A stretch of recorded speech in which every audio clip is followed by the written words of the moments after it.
Welcome to the Slop Farm. Enjoy the video. You start by confirming versions and isolating the problem so you don't chase ghosts. First, open Chrome and check settings about Chrome to note the version. Make sure updates are ready. Then immediately disable all extensions from More Tools extensions so you can test without add-on interference. Once done, open a second browser or device to compare behavior. This tells you whether the issue is local to Chrome or system-wide. Keep notes on which extensions were active. Now you move into Cleanup and Targeted Scans to remove hidden adware. Use Chrome's Reset and Cleanup tool to remove harmful software. This strips suspicious binaries and reset settings.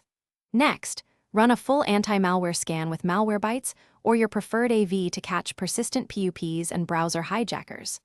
While scans run, open Settings Privacy and Security Site Settings to review pop-ups, redirects, and permissions.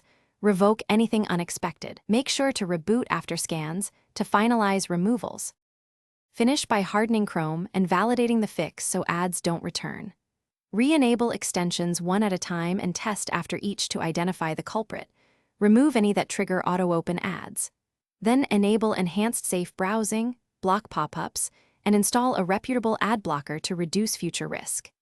If you still see ads, create a fresh Chrome profile or uninstall and reinstall Chrome to remove lingering config issues. Troubleshooting tip: if ads persist system-wide, check router DNS and reset firmware. Adware can live there. Thanks for watching. Consider subscribing if we helped you today.